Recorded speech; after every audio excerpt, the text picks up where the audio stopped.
Mayor Beagle, the meeting is yours. All right, very good. Good evening, everybody, and I'd like to welcome everybody to the regular scheduled city council meeting of Tuesday, August 11th, 2020. It's a virtual Zoom meeting for Michigan Executive Order 2020-129. Can everybody please rise for the Pledge of Allegiance?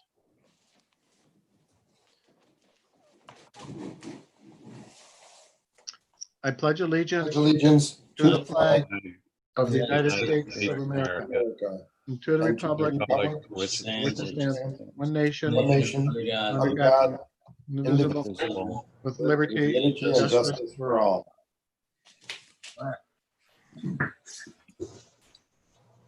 Very good. Madam Clerk, roll call, please.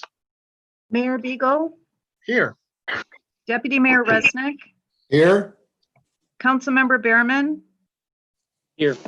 Councilmember Gotchall, Here. Councilmember Grenlin Fox is excused, Councilmember Sharp, Here. Councilmember Smiley, Here. quorum present. Very good. Next up is changes or additions to the agenda tonight. City Manager, do you have any? Mayor, I do not have any changes or additions. Any on the dais tonight? No. All right, seeing none. Next up is a presentation. We have proclamations for two scholar athletes from the city of Wixom, and I'm going to read those proclamations into the meeting right now. The first one is, whereas Madeline Schlaff is a resident of the city of Wixom, and whereas Madeline Schlaff is a member of the National Junior Honor Society, and whereas Madeline Schlaff has earned the Principal's Award for her GPA, and whereas Madeline Schlaff has played volleyball and basketball at Sarah Banks Middle School, and whereas Madeline Schlaff received the Female Scholar Athlete Award from Sarah Banks Middle School for the 2019-2020 school year, and whereas this was the second year in a row Madeline Schlaff received the award, and whereas Madeline Schlaff was the first female scholar athlete to achieve this honor 2 years in a row in the history of school.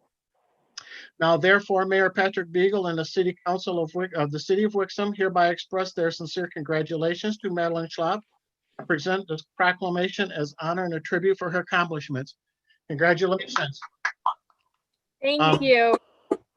Very good. And then the second one we have is a proclamation for Joshua Olsen. And it's whereas Joshua Olsen is a resident of the city of Wixom, and whereas Joshua Olsen participated in cross-country basketball and track at Sarah Banks Middle School during the seventh grade, and whereas Joshua Olsen participated in cross-country and basketball at Sarah Banks Middle School during 8th grade, and whereas Joshua Olsen plays baseball for the Commerce Cobra tournament team, and whereas Joshua Olsen received the Male Scholar Athlete Award from Sarah Banks Middle School for the 2019-2020 school year, and whereas this was the second year in a row that Joshua Olsen received the award, and whereas Joshua Olsen was only the second male scholar athlete to achieve this honor 2 years in a row in the history of the school. Now, therefore, Mayor Patrick Beagle and the Council of the City of Wixom hereby express sincere congratulations to Joshua Olsen and present this proclamation as honor and tribute for his accomplishments. Congratulations. Very well done, guys. Do you have anything you'd like to say real quick, or? Just thank you so much for the congratulations. It's very much appreciated. Well, it's well deserved. You guys worked very hard. I don't know with everything you've done there and with school. When did you sleep or anything like that? I would also like to thank everyone and also like to congratulate Maddie for this award. Thank you. Congratulations to you too. Thank you. Again, congratulations to both you guys, and we'll set up something hopefully in the near future where we can present your proclamations to you in person. Thank you. Thank you. Thank you. Great job, kids. Good Good job. job. Yep. Okay, and we'll move on now to approval of minutes. We have two sets of minutes to approve. The first one is the joint City Council, DDA, and Planning Commission and ZBA meeting of June 29th, 2020. So moved. Any Support. questions? All right, do we have any questions, comments, additions, deletions? Roll call vote, please. Councilmember Sharp, Aye. Councilmember Smiley, Aye. Mayor Beagle, Yes. Deputy Mayor Resnick, Aye. Councilmember Behrman, Yes. Councilmember Gotchall, Yes. 6 yes. Thank you. Second, approval of minutes is the regular city council meeting of July 28th, 2020. Do I have a motion? So moved. Support. Any questions, additions, deletions? Another roll call vote, please. Councilmember Smiley, Aye. Mayor Beagle, Yes. Deputy Mayor Resnick, Aye. Councilmember Behrman, Yes. Councilmember Gotchall, Yes. Councilmember Sharp, Aye. 6 yes. Thank you. Next up is our correspondence. We have a thank you note from Joan Rourke. Next up is the call to the public. I'll read the rules to the call to the public. The public shall address the council during the call to the public, which shall be included on the agenda immediately after correspondence and again immediately after new business. First call to the public immediately after the correspondence shall be limited to agenda items only. A person shall not address the council in excess of 5 minutes unless the time is extended by a majority vote of the council present. Persons wishing to address the council shall identify themselves and their place of residence and shall state their reasoning for addressing the council. And all comments by the public shall be made directly to the council. And again, as this is a Zoom meeting, if you have would like to join the call to the public, please press *9 on your telephone keypad and that will activate the raised hand signal. Rob, do we have anybody for the first call to the public? Yes, we have at least one caller right now. Phone number that ends in 0463. You raise your hand first. I will unmute you.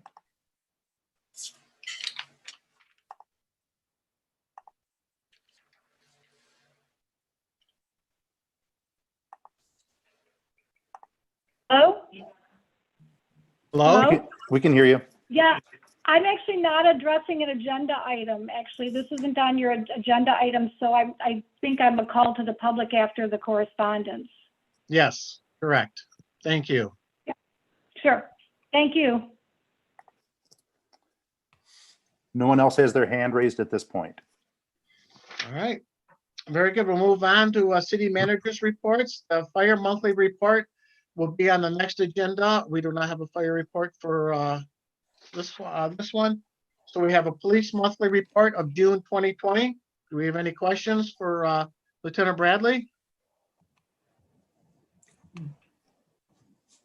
Man, you're getting off easy tonight. I see that. All right. Seeing none, I'll move on. We're going to move on to the consent agenda. All items under the consent agenda are considered routine by the city council and will be enacted by one motion. There will be no separate discussion of these items unless a council member so requests, in which event the items were removed from the consent agenda and added to the regular agenda at the end of unfinished or new business. Do I have a motion? So moved. Support. Roll call vote, please. Mayor Beagle, Yes. Deputy Mayor Resnick, Yes. Councilmember Behrman, Yes. Councilmember Gotchall, Yes. Councilmember Sharp, Aye. Councilmember Smiley, Aye. 6 yes. Thank you. We have now unfinished business tonight, so we'll move on to new business. New business item number 1 is a recommendation to review city-owned property and determine use classifications for the City Code of Ordinances, Chapter 3.16, and maintain the current use classifications. Do I have a motion? So moved. Support. Do we have discussion? Any discussion? Councilmember Berman? I just had 2 questions just for informational purposes. The first question is with regards to the land and the neighborhoods, the 2 well sites. I'm do we have, I mean, they're labeled for economic development, so are we entertaining an offer if an offer comes for someone to purchase them? Or would these be something better to be designed to be switched to a park labeling if we didn't want to entertain offers? Yeah, so speaking quickly on that, the actual point of fact, the one time we did sell a well property to an abutting commercial property. So I think it's probably just in line with that past experience. It's up for discussion as to whether if you think it'd be more appropriate to have it somewhere else. Obviously, that's the purpose of the agenda item today. So that's probably just the only reason it was reflected that way was with the last time that we had some well property, we actually did turn it over to a private commercial interest that was interested in it at the time. Okay. And then my second question regarding is the piece of property north of, or I guess the piece of property on Loon Lake. Is there any plan with that property? Is it anything can be done with it, or is it just all wet? Because I remember at one time hearing someone saying we wanted to do an access to Loon Lake, but then I haven't really heard anything since then. Tim, do you have any comment on that quickly? So is this the one on Wixom Road or on Loon Lake? Because there are two city properties, and the one for the access to Loon Lake, my thought was the one near Birch Park subdivision.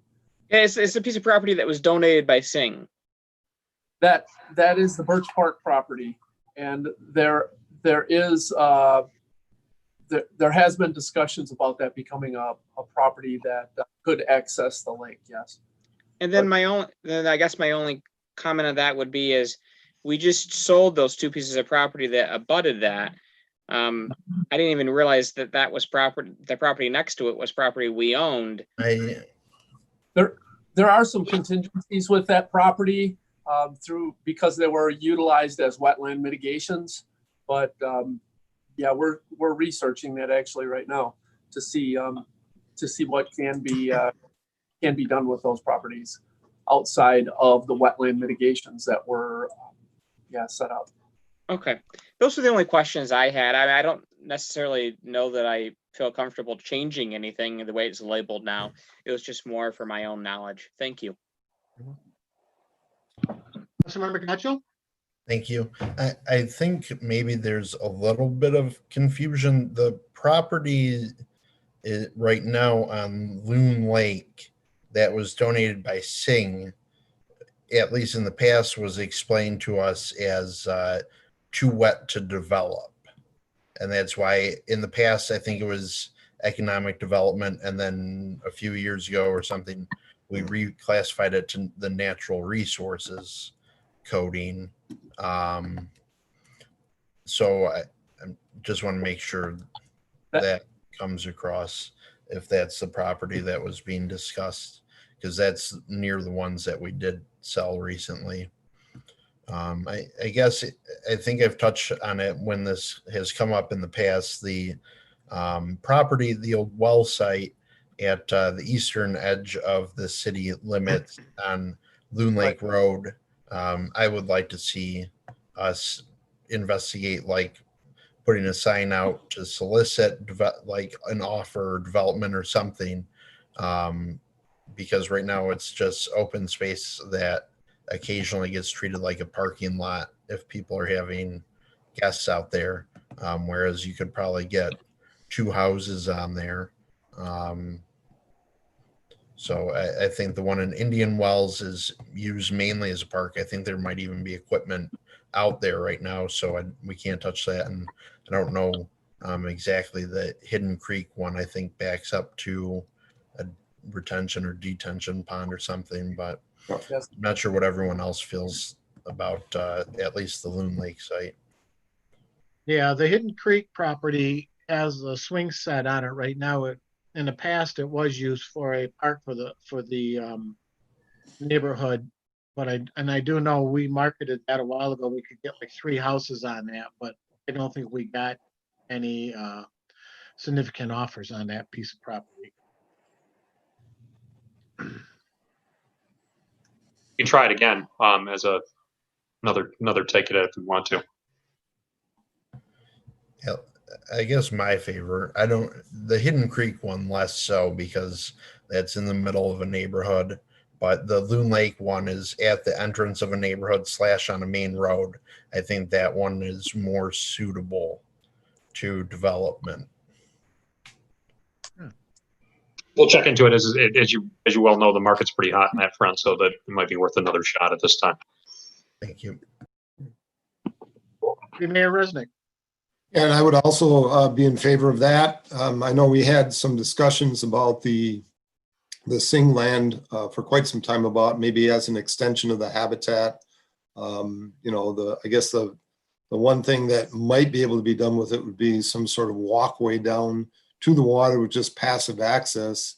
Obviously no parking or no boat access, but at least a walkable access. So I'd be comfortable with those other ones being marketed since we would still have something that touches Loon Lake eventually. Thank you. Councilmember Sharp, did you have a question? Oh, yeah. Thank you, Mr. Mayor. Regarding that same property, the Sing property, I drove by it recently. It's very dense. It's really, you can't see through it. You don't know what's there. I assume it's soggy, but this map is certainly a little confusing. I mean, that Loon Lake looks like it comes all the way out to Wixom Road, and I don't think it does, but it's hard to tell exactly what's going on here. I'd like to see some improvements in the map. I know when I was on Planning Commission, we often question, what is that property? Some maps would show it and some wouldn't. So it's good to see it on there. I'd like the city to be aware that we have it and talk about developing it somehow to get lake access. I can't think of a better use for public land than to have public lake access. Can't really do that in habitat. Gallagher Lake doesn't really lend itself to that, but Loon Lake might. So I'd like to see some investigation into that in the future. Thank you. Anybody else? Councilmember Berman. I guess the only thing that I would at least add for feedback is, given that we just sold the 2 parcels of land directly next to that Loon Lake parcel, it would have been nice for us to know that we owned all that land to the west of it at that time, because that could have possibly changed our decision on whether or not we wanted to sell that land. This property, although it's next to it, this property has mitigation properties to it, meaning that before Sing sold it to us, they reached an agreement that it would be utilized for a wetland mitigation. And so they're very specific on what the state is allowing us to do there. But access to the lake is a possibility for that piece. So yeah. So recreation and access is really it, which is fine. I think that's what we were talking about. We'd like to see. I just hope that land we sold next to it wouldn't have been, the missing key that we needed per se. Tim, when you say like access to Loon Lake, are you talking just like a walking path, or are you considering putting in like a boat launch or? It just said lake access. We're still researching how far we can go with it. Okay. And the state would definitely be involved in what they would allow and disallow. All right. When we get an answer with that, will you let us know? Yes, sir. Thank you. Anybody else with anything? All right, I've got a motion and a support to approve the recommendation to review the city-owned properties and determine use classifications per the City Code of Ordinances, Chapter 3.16, and maintain the current use classifications. Roll call vote, please. Mayor Resnick, Aye. Councilmember Behrman, Yes. Councilmember Gotchel, Yes. Councilmember Sharp, Aye. Councilmember Smiley, Aye. Mayor Beagle, Aye. 6 yes. Thank you. New business number 2 is a recommendation to waive the bid process and proceed with the treatment and removal of biosolids containing per and polyfluoroalkyl substances from the storage tanks located at the Water Resource Recovery Facility and accept Hubble, Roth, and Clark's proposal for engineering services. Fleece and Vanderbrink's operations proposal for operations activities and Environmental Resource Group's proposal for solids treatments, and allow the Department of Public Works Director Tim Sigma to sign the state required forms and accept the associated grant. Do I have a motion? So moved. Or Thank you. Tim, you want to give us a little history on this, please? Sure. In 2017, you may remember that we had some industry standards that did not allow poly and perfluoroalkyl, easy for you to say, fluoroalkyl substances, PFAS. I had to do that for you, Mr. Mayor. We Thank call you. it PFAS. I'll just call it PFAS next time. please. So we were requested by the state to no longer discharge this substance to our Norton Creek, and the requirements to not only stop discharging to the creek, but also to stop land applying biosolids to farm fields until further notice. And recently we acquired a grant from the state to help us dispose of these substances properly. And we developed a team in January that could do this. And those are the groups that are part of it. As you know, HRC is our engineer. They would, as the engineer, they would help us with the permitting through the state. F&V would be our operators on hand that would help us because they're the certified operators. And ERG is a local company from Wixom that has been instrumental in other areas of the state working with PFAS specifically. And we felt that bringing them on to help us with this was prudent. So we got this group together. We talked about how we were going to dispose of these substances from our land application tanks and our digesters. And we submitted this as a plan to the state. And they're willing to give us a 50-50 grant for that. So with the added funds, we feel that we have enough to dispose of this properly. And that's the proposal that you see before you. Very good. Do we have any questions for them? Councilmember Smiley. Thank you, Mayor Beagle. Thanks, Tim. That was a good recap of it. A couple questions. I think you answered the first one. So that $350K, that's the expense after the grants. And we didn't get the grant. We have to do this. Is that right? Yeah. So that's Yep. fantastic. Also, so the PFAS solid, is from 2017. Is this going to be a recurring expense? And nope. Oh, this will clean us up from any kind of PFAS. We're not making any more. Correct. Yeah. So part of our pre-treatment program is to regulate the companies that have the potential to discharge that. And the ones we have in the city that we have identified are required to treat their waste prior to disposing of it. Sewer. So that does help us quite a bit. The biosolids have been retained on site for a number of years, so we're not quite sure the consistency of it. And so there's a little bit of chemistry that we're still hoping to resolve, but we feel that the finances here will give us that availability and make that happen. Perfect. I feel compelled to say one thing, Councilperson Smiley, real quick.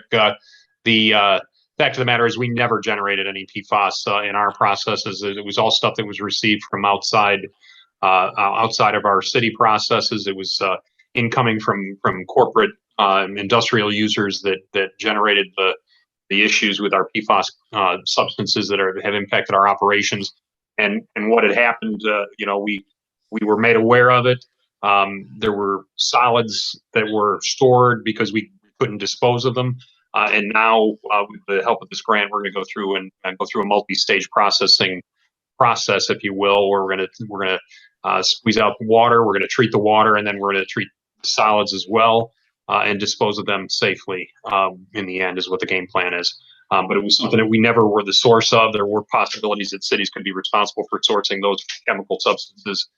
We did not. It was all from users of our system. Quickly clarify.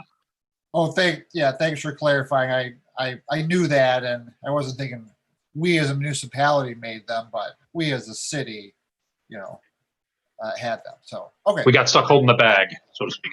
Understood. Well, we do we have our water treatment, so we're involved there. Okay, thank you. That's all I had. Any other questions? Deputy Mayor Resnick. I mean, just one last question to Mr. Sikma. I know the companies that were identified as contributing in their discharge to the issue, have they all installed their active carbon filtration or whatever they were going to do in terms of treatment before release? They continue to operate their system through a granular activated carbon system, and they're still required on a monthly basis to show us sampling results for that. Right. It is monthly. Okay. It's regulated through the pre-treatment program. Very good. Thank you. Yep. Any other questions? Okay, I have one concern, and that's with the F&V operation proposal under the chemicals. It says the chemical cost requirements above $93,000 will be invoiced at 1.1 times the actual cost. I can't accept that, and I probably would not approve this. We already have a contract with F&V, and if we're going to buy stuff and then they're going to mark it up and sell it back to us, that to me, I can't accept that. Is there something we can do about that? We have spoken with the company regarding that concern, and I can have Blair. Are you available? Yep. Yeah, I can speak to that. That was written. It was our standard markup on pass-throughs, but we'll be happy to drop that and just make it a pass-through for those additional chemicals. It's an unknown. This kind of treatment in a wastewater plant, as Tim said, they've been sitting for 3 years. We really don't know what we got. We don't want to be hung out with a blank check. But at the same point, I can rescind that 10% markup. Absolutely. Thank you very much. I would appreciate that, because it says we're going to be invoiced. I can understand getting invoiced at regular price, but not at a markup price. So thank you very much. We are optimistic that the existing budget is going to be sufficient to handle the processing needs of those substances. But the point is that if it does go beyond that, it was a situation where it's an unknown process. So it's something that we're going to learn from here, but we're optimistic it's going to be taken care of within the budget parameters that we have set up. Very good. Thank you. Yep. Any other questions? All right, seeing none, I got a motion and a second to approve the recommendation to waive the bid process and proceed with the treatment and removal of biosolids containing per and PFAS substance from the storage tanks located at the Water Resource Recovery Facility, and accept Hubble Roth and Clark's proposal for engineering services, Cleason Vanderbrink's operations proposal for operations activities, and Environmental Resource Group's proposal for solids treatment, and allow the Department of Public Works Director Tim Sigmund to sign the state required forms and accept the associated grant. Roll call vote, please. Councilmember Behrman, Yes. Councilmember Gotchall, Yes. Councilmember Sharp, Aye. Councilmember Smiley, Aye. Mayor Beagle, Aye. Deputy Mayor Resnick, Aye. 6 yes. Thank you. Thank you. And thank you, F and V, for approving that change in that proposal. No. Next up is new business number 3 is the recommendation to award the bid for water taps, water and sewer system repairs, water valve repairs, and water and sewer main installations to D'Angelo Brothers Incorporated of Farmington Hills, Michigan for 3 years. Do I have a motion? So moved. Support? Support. Or Discussion? Councilmember Smiley. Thank you, Mayor Beagle. Just a clarification. So the businesses cover the cost of the water service taps. And most of what's here in our packet here, the cost of the city to the city outlined in our package for structure, repairs, maintenance, right? That's correct. Okay. That's all I wanted to make sure. Yep. No, the permits cover the water taps that they would have. A permit also covers meters and meter templates and. Okay, and they always have. It's just Yeah. This is for this contract. I got you. Yes. Any other questions?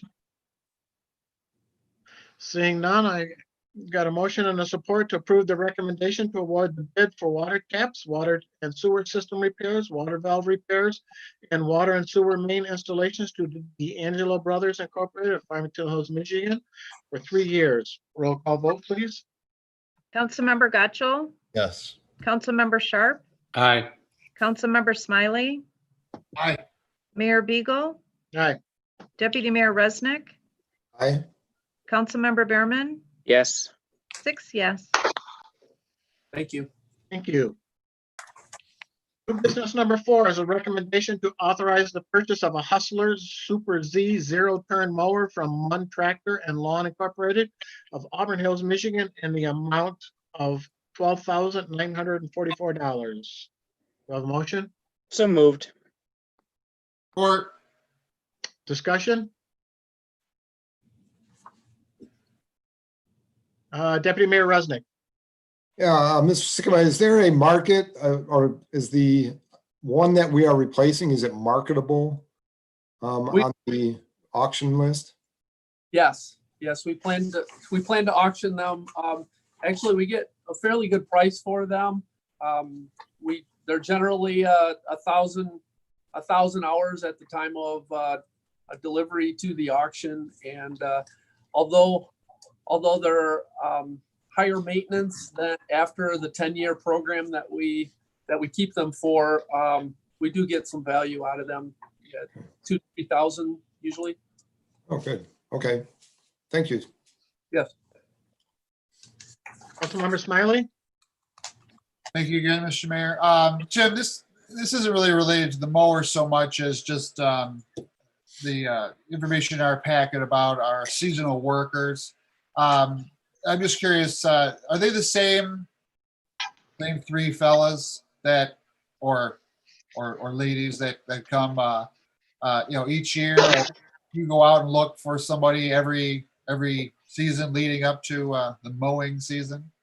We generally have one supervisor that has been working with us.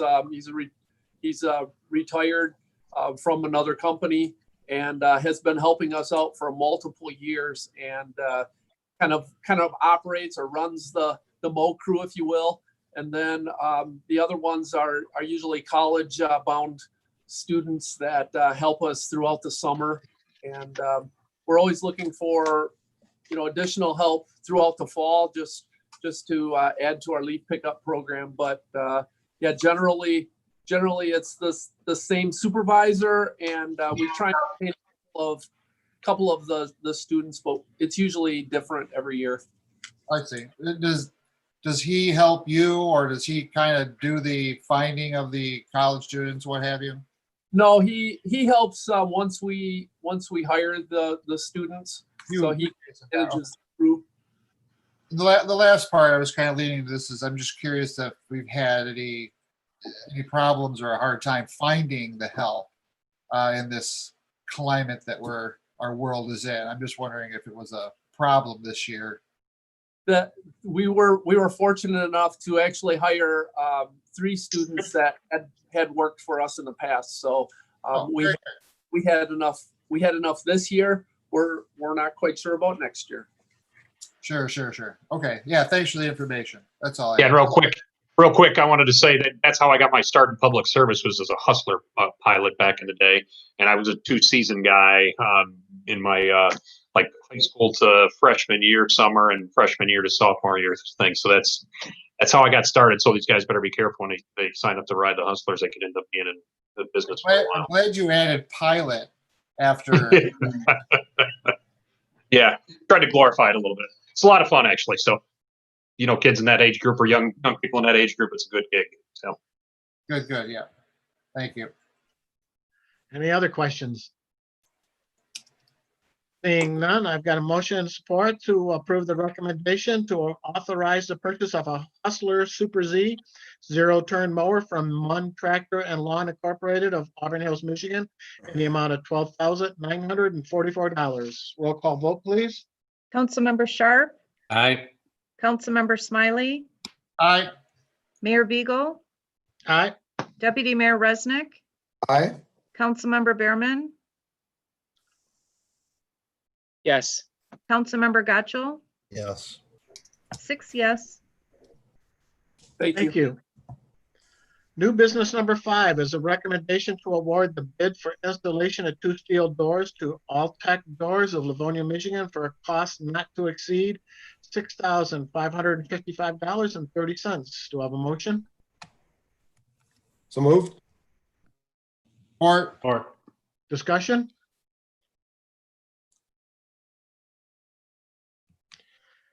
Tim, do you want to add anything on this? Or are we good? It's pretty much self-explanatory, I believe. Yes, the only thing, we had just purchased motors for these doors, and when we purchased them, we started looking at the steel and it just wasn't adequate anymore. So we are keeping the motors from previous year. We feel that those are more than adequate for what we're doing there, and this is just the steel door replacement. Very good. Any questions? Councilmember Smiley. Yeah, I got one for everyone, I guess, tonight here. More of a comment, really. Yeah, I seem to recall when we did those motors that the doors we knew were not long for this world. But I'm really glad that the motors were able to be, still used, so that sort of spreads out the cost of those doors. So I'm happy about that. That's all. Thanks. Any other discussion?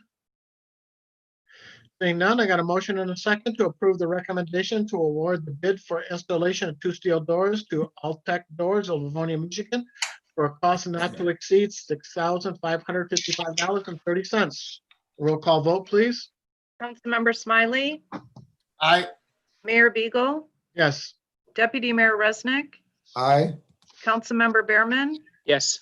Councilmember Gotchel, Yes. Councilmember Sharp, Aye. 6 yes. Thank you. Thank you.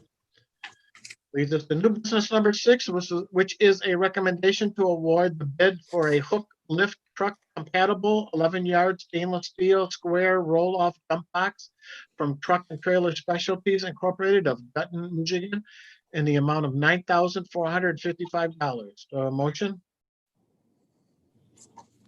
So moved. Support. Thank you. Discussion? Councilmember Berman. My only question on this was, I saw this was the only bid we got on this. How is this comparable to the previous prices for these adopter boxes we've purchased? Pricing previously is similar. It is the same vendor that we've utilized in the past for our roll-off boxes. There's really only one other company that we're aware of. We did contact them, but they did not submit a bid. Okay, but the pricing is similar to the last time? I believe, yes. And this is the box we wanted that could open now? Yes, this box will have a split gate, so we can utilize it as a dump truck as well as an Adopt-A-Box for our Adopt-A-Box program. So it'll be easier for the on-off for the roll-off, but also for, we'll use it for our gravel, moving snow. So it'll be a good addition to our fleet. Thank you for the additional information. Anybody? Deputy Mayor Resnick?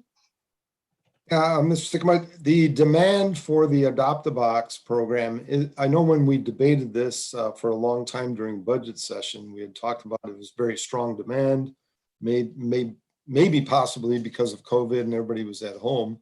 That was April, May timeframe. Do we still have a strong demand for these Adopt-A-Boxes? This is part of the slower season, but we always, on the weekends, we utilize all of our boxes during the fall months for sure. And typically in the summertime we add the concert series, we end up having a box over there, so we can't offer it for the Adopt-A-Box program. And this will help us. Yeah, I think we'll be utilizing this one well into the future. Thank you. Thank you. All right. Any other questions or comments? I know this was, I pushed for us getting a couple of new boxes, so Tim, thanks for doing this. And with that, I've got a motion and a second to approve the recommendation to award the bid for a hook lift truck compatible 11-yard stainless steel square roll-off dump box from Truck and Trailer Specialties Incorporated of Dutton, Michigan, in the amount of $9,455. Roll call vote, please. Mayor Beagle, Yes. Deputy Mayor Resnick, Aye. Councilmember Behrman, Yes. Councilmember Gotchel,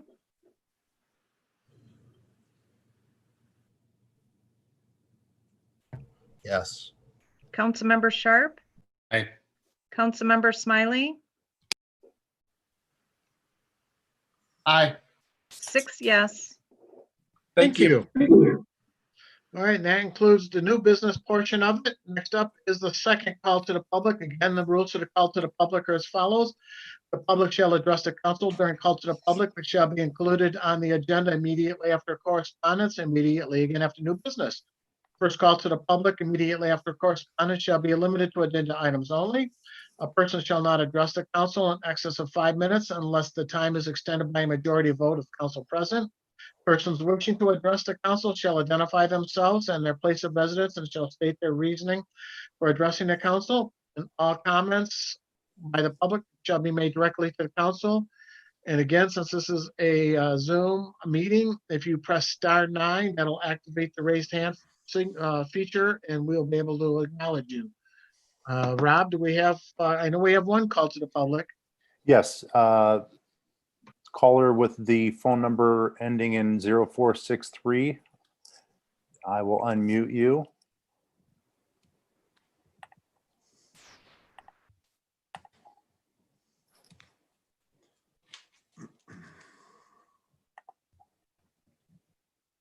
Okay, go ahead. Okay, thank you. Can you hear me? Yes, go ahead, Okay, please. thank you. My name is Lynn DeGrande. I live at 3241 Potter Road in the city of Wixom. I called in today to express my feelings about public safety and peaceful living on our city streets, particularly Potter Road where I live. I'm going to start by saying that my husband and I love the Wixom area. We're both active and appreciate the numerous state parks, the rail trails in the area. We love the downtown restaurants, the friendly library, the folks at City Hall are always helpful. And in fact, I've actually volunteered for the last 3 or 4 years with the DDA Design Committee because I'm really vested in this area. We're also happy with the new housing development downtown that kind of connects to Maple Road and is bringing those subdivisions further north toward Potter Road because it brings us closer to downtown living, and we love the flow out here. Because we love it so much and we want to live peacefully and safely in Wixom, we'd like the city council to think about addressing the issues we keep having on Potter Road. I won't go into specifics about accidents. You know all about those. Unfortunately, about a week ago, though, our mailbox was destroyed by a vehicle turning off of Wixom Road onto Potter. Vehicle drove right into the ditch, back out of the ditch, took out our mailbox in front of our home. Happened during the night. Thankfully, no other cars were involved, but it's just another issue where people aren't paying attention. Another issue along Potter Road that I find is the crosswalks. I'm a runner. My husband and I both cycle and we walk. Traffic just doesn't stop at those crosswalks. People just don't understand that those yellow lights mean they have to stop. They don't understand the state law. And I have actually been in the middle of those crosswalks at a number of occasions, and vehicles just look at me. The driver looks at me and just goes by. They don't even stop. I'm in the middle of the road. We're also finding that because of the COVID issue right now, we're seeing more pedestrian traffic in the past several months here than we've seen in the 5 years that we've lived in Wixom. And because of this, I think the city needs to start paying attention and being proactive about the safety and peaceful living of our residents here. We have families and children along Potter Road, and they use those sidewalks and crosswalks, and they need to be safer. Finally, the noise pollution. The noise pollution is getting intolerable. We're just listening to semi-trucks speeding along Potter Road because of construction north of Wixom. Drivers of these muscle cars, these kit cars, these loud motorcycles, they just use our road as a dragway. There's nothing stopping them. It's a 1 mile stretch of dragway, and that's just getting almost intolerable. I understand that human resources are limited. What I'd like to see the city do is look at other tools and resources. There's a number of those we can use. We could go to the extremes and dead-end Potter Road at the Habitat. There are no homes on the west side of Wixom Road, just the Habitat. Drivers don't need to cross through because they live there. Signals at the crosswalks. There's a pedestrian-operated signal put up at Maple Road at the new subdivision. Why can't we have one at Potter Road? We have just as much traffic walking across here as we do on Maple Road. Curbs along the roadway. Let's define our roads and keep drivers in their lanes. At the very minimum, stop signs at those crosswalks. Whenever I mention this, people say to me, drivers won't pay attention to the stop signs. Well, they don't stop now. At least I stand a fighting chance of getting across the street and having them stop. We could make Maple Road and Potter residential streets, drop it down to 25 miles an hour, and make drivers aware that their actions affect families. Speed bumps are an option. Centerline barriers placed along intervals along the roadway, keeping drivers aware of the road, where it is, slowing down traffic, or barriers or signage at the center line, at the crosswalks, similar to what we see on Maple Road at the railroad crossing. It reminds drivers that they have an obligation to pedestrians. They have an obligation to slow down. We have families, we have children. We shouldn't have to put signs in front of our homes saying, please slow down, children at play. In the end, in my opinion, residents are important. I think we're more important than the drivers who are moving through the area. We contribute to this area. We contribute to downtown and all of the flow out of downtown. And the more development we have, the more traffic and problems we're going to have. I'd like to see that not happen. I'd like to see us get ahead of the game. And I'm willing to help the city council I'm willing to do whatever you want me to do to help with this. I just need to see some action here and make it a little more peaceful for us. And that's what I have to say about the roadways here. Thank you for your time and for listening to me. Thank you, and thank you for your comments. And I'm sure Lieutenant Bradley is still on, and he's taking some notes on this, and we'll have some further discussion on things we can do about Potter Road and traffic issues. Thank you. I'd appreciate that. I did call Officer Pistolacy probably over a month ago now and left a message about getting some deer crossing signs, and I've not heard a word back from him at all. Okay. We'll check into that. I would appreciate it. Thank you. You're welcome. Rob, do we have anybody else for the second call to the public? Yes, we do. Call in user number 1. I will unmute you.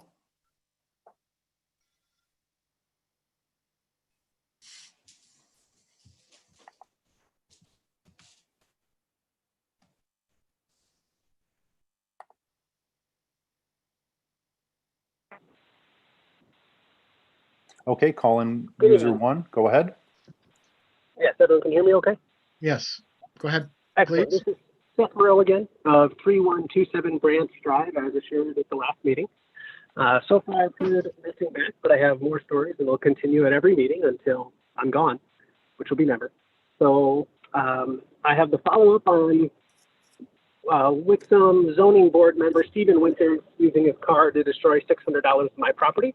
I'm glad Lieutenant Bradley is there in the room or virtually because he emailed me back saying he was unable to attain Stephen's car insurance information. It's mind-boggling that a law enforcement agency can't get your car insurance information. Obviously, there's a lack of willingness, which we can just move on to case number 18-23. This is where I was assaulted with a snowblower, and I have received what seem to be lifelong injuries because nothing's gotten better. And it was actually, again, Lieutenant Stalinsky that investigated that, who never informed me until more than 6 months later that the city attorney had declined to prosecute. Now, I don't want to know why a city attorney would be prosecuting an assault charge, which should have been a felony because it used a dangerous weapon. I don't think anyone in this room would put their face in front of a snowblower, but if you let me know if you want to, we can make that happen. So more than 6 months later, even though a decision had actually been made within a month and a half, they just, I believe, didn't feel like doing their job and followed up because obviously I'd be upset. I went after my first eye surgery related to the injury that I incurred that night and went to the police department with my bloody eye patch and everything afterwards, and no one was willing to speak with me. I tried to file additional information and they said, nope, it's case closed. And I said, what are you talking about? Like, there's been more developments. This looks to be a lifelong injury. And they said, well, too bad. I mean, that wasn't the verbatim, but you get the idea. So I'm just trying to wrap my head around at what point we have a law enforcement agency or we have crossing guards. And at this point, it's seeming a lot more like crossing guards, and it really pains me to say that, because as I said originally, I do generally support law enforcement a whole lot. But right now, we seem to have a department that doesn't go looking for evidence. I actually had it on video. I had injuries consistent with the video, and I had everything needed for a successful prosecution. And they chose to do nothing. So that seems to be the common thing. Again, I've lived in Wixom for 5 years, and those some things have happened that I haven't reported. That's been okay with me. You know, there are small things I let slide. We're all adults here.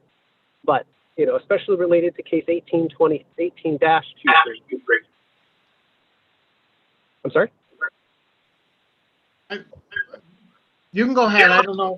Somebody is not muted. Go ahead. Okay.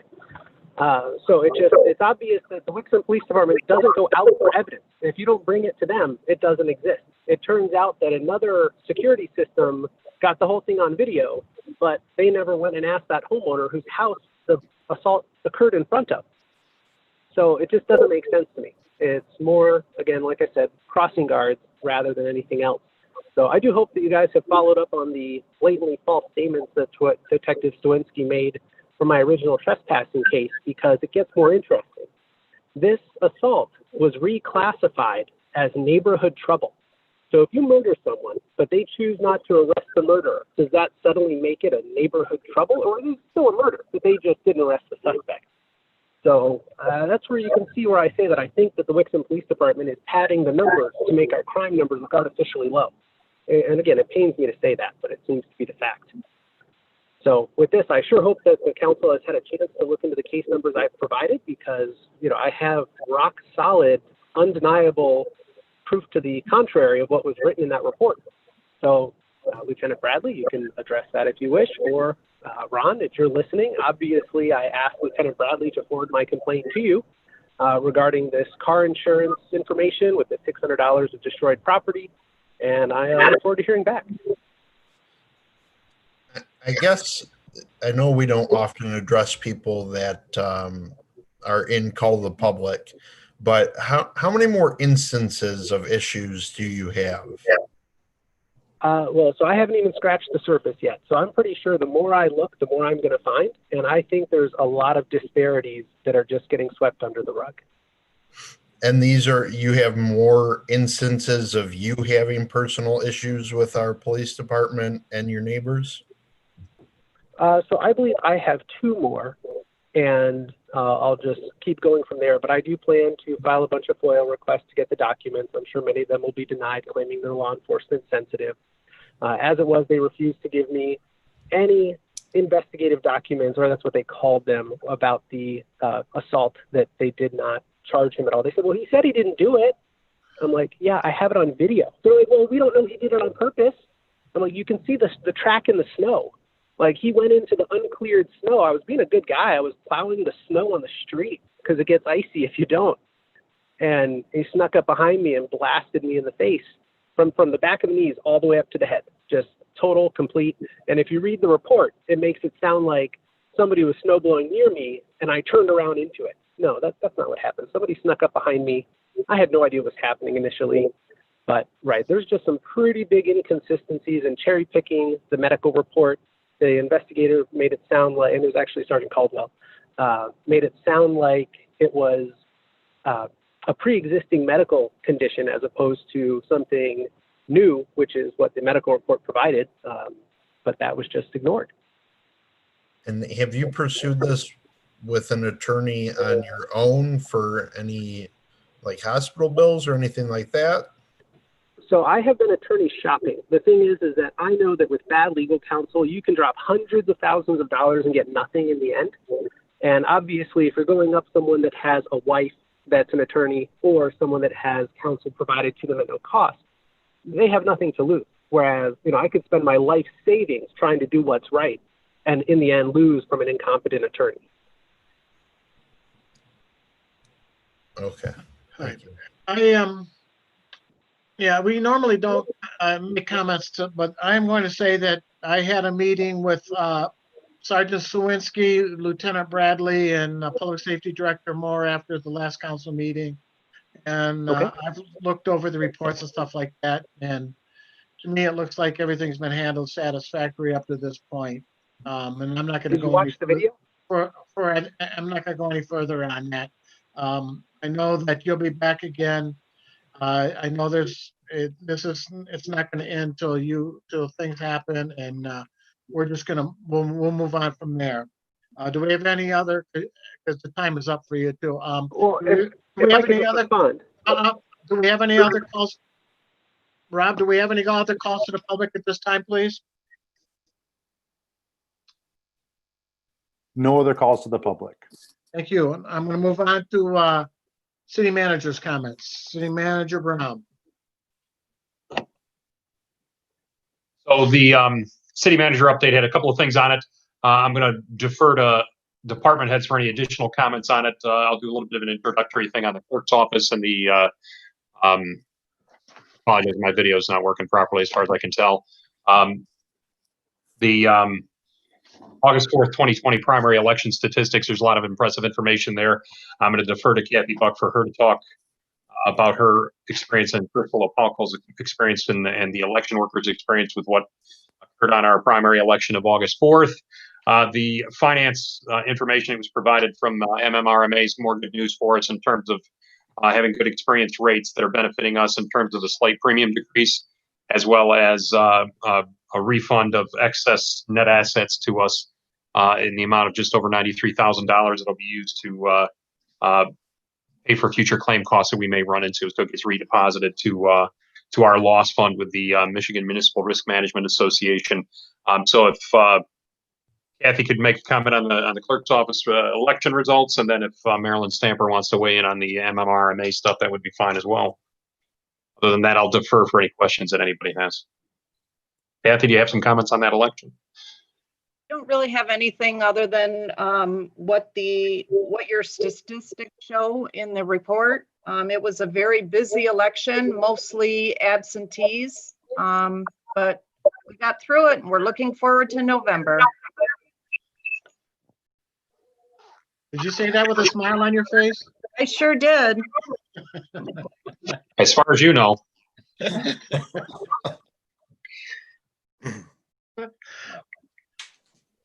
Marilyn, the finance aspect of it?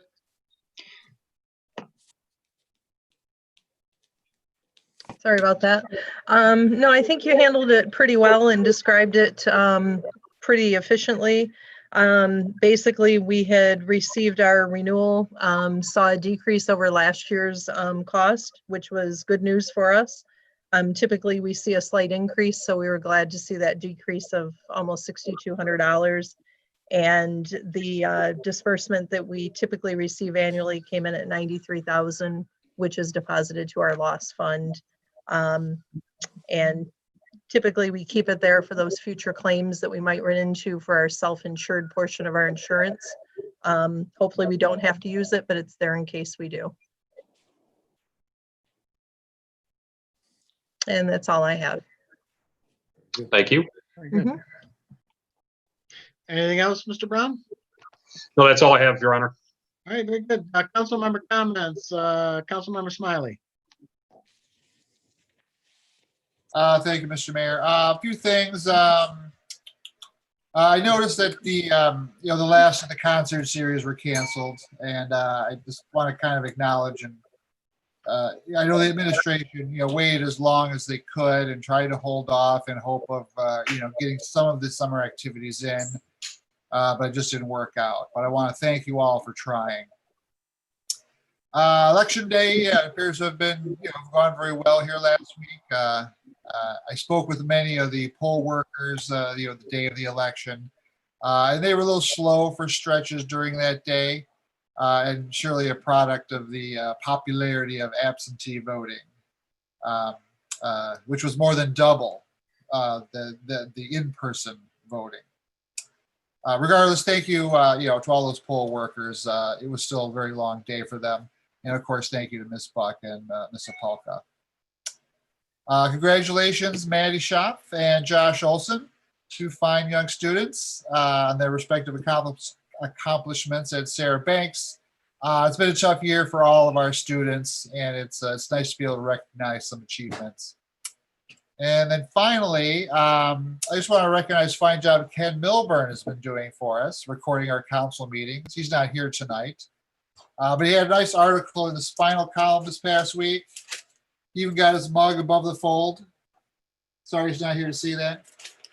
But Rob, maybe you can, pass on our thanks to him.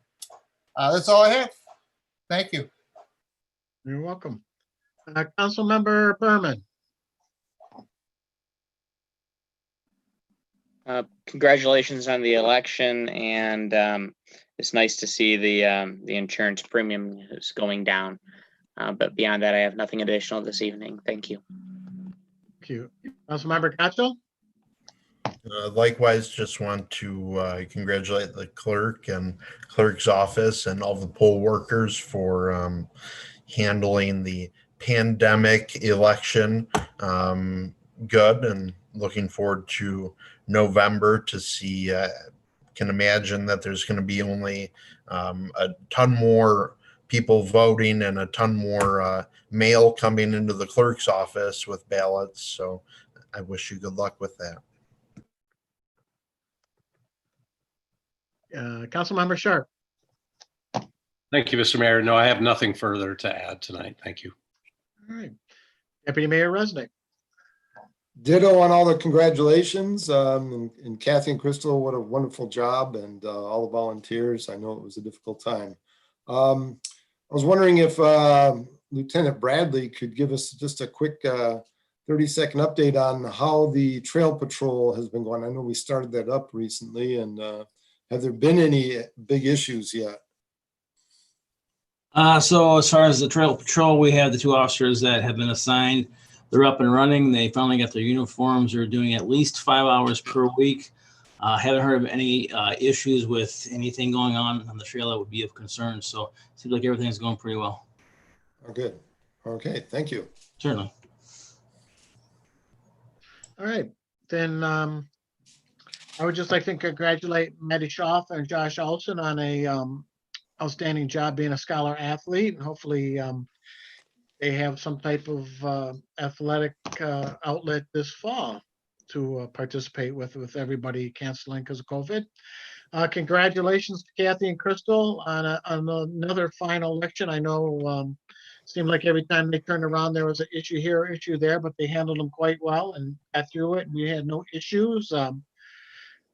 And I would like to thank all the volunteers, the poll volunteers also. They work, well, they're not actually volunteers, but they work for us and they spent the day here, and I appreciate their efforts. And last but not least, don't forget to turn in your evaluation for the city manager. And if you guys have, if you could forward me dates too, so we could have a meeting to go over those evaluations with the city manager, I'd appreciate it. And with that, I'm looking for a motion to adjourn. So moved. So moved. All in favor, please signify by saying aye. Aye. Aye. Opposed? Thanks, Rob, for a job well done tonight. Thank you, And, everyone. everybody have a good night and have a good week. Thank you. Thank you, everybody. Mr. Mayor, you too, everyone.